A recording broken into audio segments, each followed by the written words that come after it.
Long ago, man used to live sustainably. We were mostly nomadic and followed the seasons and the rainfall. But then we started settling down and towns and cities started forming. As life expectancy increased, our population grew, and as cities became the centers of human activity, mining and monoculture farming became necessary in the outlying areas to supply the demands for food and lifestyle of the city dwellers. Timber is one of those industries without which we will struggle to survive, but which by its very nature has a high impact on the environment. As one of the biggest landowners in South Africa, Sappi is very much aware of this, and they are not shirking the responsibility that it brings. They try and mitigate their footprint as far as possible. Forestry has not the best reputation because it has a big impact on the specific site, but if you look at it as a landscape, more and more evidence now shows that actually our impact on the landscape scale might not be so bad because we have these other areas, and if we can manage them well, we make a real contribution. The other areas that Dave refers to is the estimated 30% of land that Sappi leaves unplanted, specifically for conservation. And by unplanted, I don't mean that it is simply left to its own devices.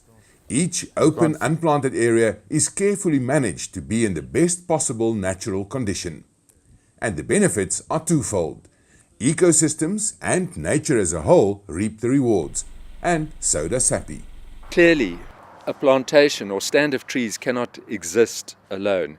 For those trees to be healthy, you require ecological processes, ecosystems processes to happen. So things like decomposition of plant matter. We need earthworms, we need earwigs, we need all the little hohos that break down the litter that falls. We need pollination to happen. You need felt round it for things like disease control or provision of water. There's a whole myriad of processes that happen between the stand of trees we have and the felt round it. There are other processes like flood attenuation or having good, healthy, unplanted land means that we can spend less on fixing roads or not worrying about bridges washing away. Fire protection. There's just a whole herd of other things that are important that add to the value of our plantation. Knowing the condition of an unplanted natural piece of land means that a tailor-made management plan can be designed for each site, and also assist Dave and his team in earmarking the truly special sites for formal conservation. From our classification, internal Sappi classification, we have somewhere around 160 what we call important conservation areas. Now, in a way, they could all eventually go into some sort of agreement. Maybe 15 of them or so could be nature reserves, and then the rest would be protected environments. But how do you determine the condition of an open piece of veld, and to what extent it can benefit both Sappi and the ecosystems? The acid test is a process of elimination known as rapid assessment. Rapid assessment really is a look at a piece of land to get a first idea of the quality of that land. Often you can do a desktop study and you can find out what vegetation type it is, what the potential of the site is, how important it may be for conservation. But when it comes to real conservation, you need to know what is on the ground. A full environmental assessment takes months or years to complete and is extremely expensive to do. As the name implies, rapid assessment is a speeded up version of this, but obviously only possible if you know what you're doing. You've got to have specialists with a bit of knowledge. And luckily in our team we have, I know the birds, so a quick walkthrough and making a bird list will quickly tell you whether certain species are there or not. So if it's a grassland, are you getting the typical grassland specialized birds?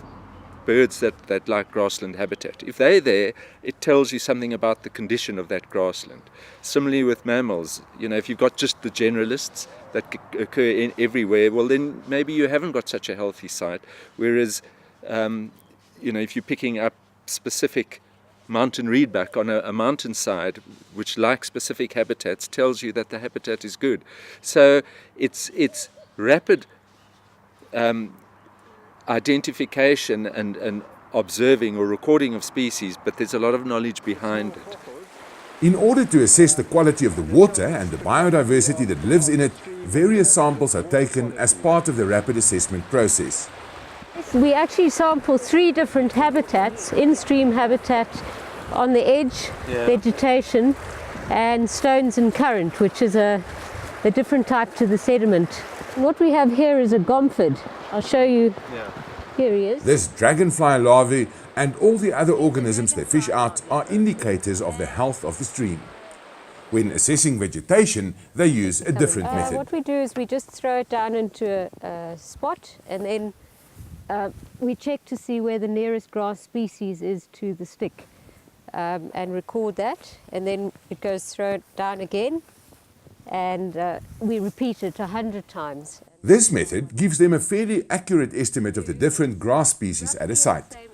And for the non-grass species, they use a special wheel. In a similar line, I would throw this down like that. We look in each quarter and we count the number of different species and how frequently they are. So there might be 3 individuals of one species that occurs within this quadrant.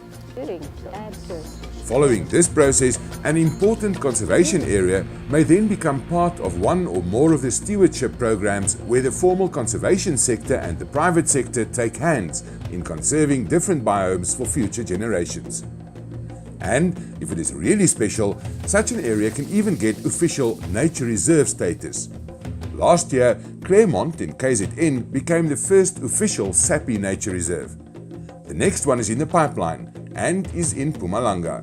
But that story I will leave until next time.